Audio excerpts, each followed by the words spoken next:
Reading Marcovaldo by Italo Calvino. Autumn 7. The Lunchbox. The joys of that round and flat vessel or lunchbox known as the pietanziera consist first of all in its having a screw-on top. The action of unscrewing the cover already makes your mouth water, especially if you don't yet know what is inside, because, for example, it's your wife who prepares the vessel for you every morning. Once the box is uncovered, you see your food packed there, salami and lentils, or hard-boiled eggs and beets, or else polenta and codfish, all neatly arranged within that circumference, as the continents and oceans are set on the maps of the globe. And even if the food is scant, it gives the effect of being substantial and compact. The cover, once it has been removed, serves as a plate, and so there are two receptacles, and you can begin to divide the contents. Marcovaldo, the handyman, having unscrewed the lid of his box and swiftly inhaled its aroma, grabs the cutlery that he has always carried in his pocket, wrapped in a bundle ever since he began eating his noon meal from the lunchbox instead of returning home. The fork's first jabs serve to rouse those benumbed victuals a bit, to give the prominence and attraction of a dish just set on the table to those foods that have been cramped inside there for so many hours. Then you begin to see that there isn't much, and you think, best to eat it slowly. But rapid and ravenous, the first forkfuls have already been raised to the mouth. The immediate sensation is the sadness of eating cold food. But the joys promptly begin again as you find the flavors of the family board transported to an unusual setting. Marcovaldo has now begun chewing slowly. He is seated on a bench by an avenue near the place where he works, since his house is far away, and to go there at noon costs time and tram tickets. He brings his lunch in the box, bought for the purpose, and he eats it in the open air, watching the people go by, and then he refreshes himself at a drinking fountain. If it's autumn and the sun is out, he chooses places where an occasional ray strikes. The shiny red leaves that fall from the trees serve him as napkins. The salami skins go to stray dogs, who are quick to become his friends, and the sparrows collect the breadcrumbs at a moment when no one is going past in the avenue. As he eats, he thinks, "Why am I so happy to taste the flavor of my wife's cooking here, when at home, among the quarrels and tears, the debts that crop up in every conversation, I can't enjoy it?"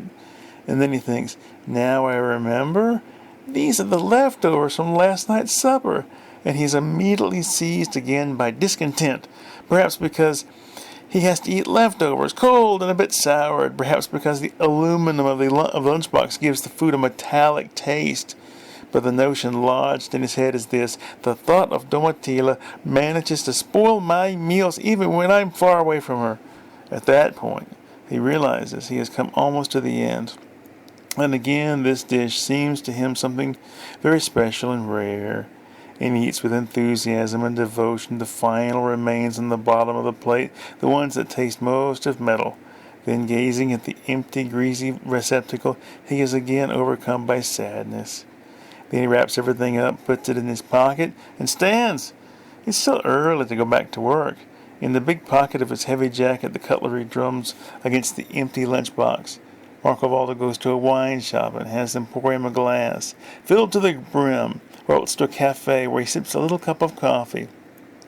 Then he looks at the pastries in the glass case, the boxes of candies and nougat, persuades himself that he doesn't want anything at all. For a moment he watches the table football to convince himself that he wants to kill time, not appetite. He goes back into the street. The trams are crowded again. It is almost the hour to return to work, and he heads in that direction.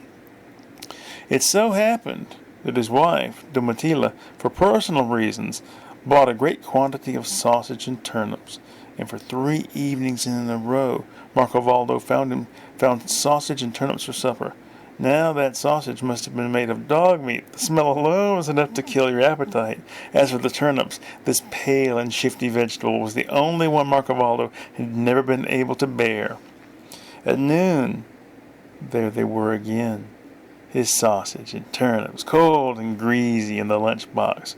Forgetful as he was, he always unscrewed the lid with curiosity and gluttony, never remembering what he had eaten for supper the previous night, and every day brought the same disappointment.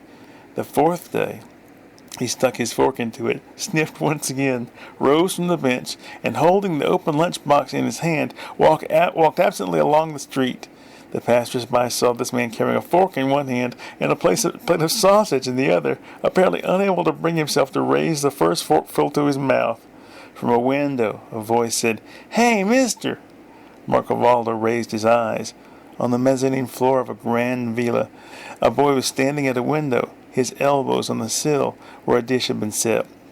"Hey, mister, what are you eating?" "Sausage and turnips." "Lucky you," the boy said. Marcovaldo replied vaguely. "Imagine, I'm supposed to eat fried brains." Marcovaldo looked at the dish on the sill. There were fried brains, soft and curly as a pile of clouds. His nostrils twitched. "What? Don't you like brains?" he asked the little boy. "No, they locked me up in here to punish me because I wouldn't eat it, but I'll throw it out the window." "And you like sausage?" "Oh, yes, it looks like a snake. We never eat it at our house."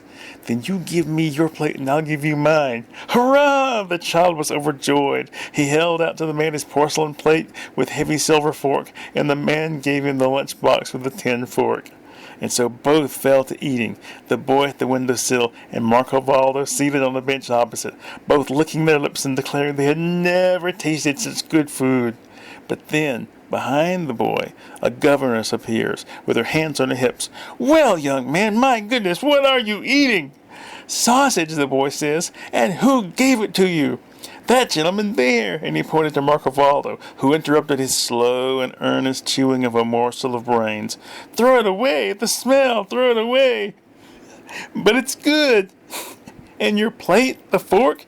"The gentleman has them," and he pointed again to Marcovaldo, who was holding the fork in the air with a bit of half-eaten brain stuck on it. The woman began yelling, "Thief! Thief! The silver!" Marcovaldo stood up, looked for another moment at the half-finished dish of fried brains, went to the window, set plate and fork on the sill, stared at the governess with contempt, and withdrew. He heard the clatter of the lunchbox on the pavement, the boys crying, the rude slam of the window. He bent to pick up the lunchbox and its cover. They were a bit dented. The cover no longer fit properly. He jammed everything into his pocket and went off to work.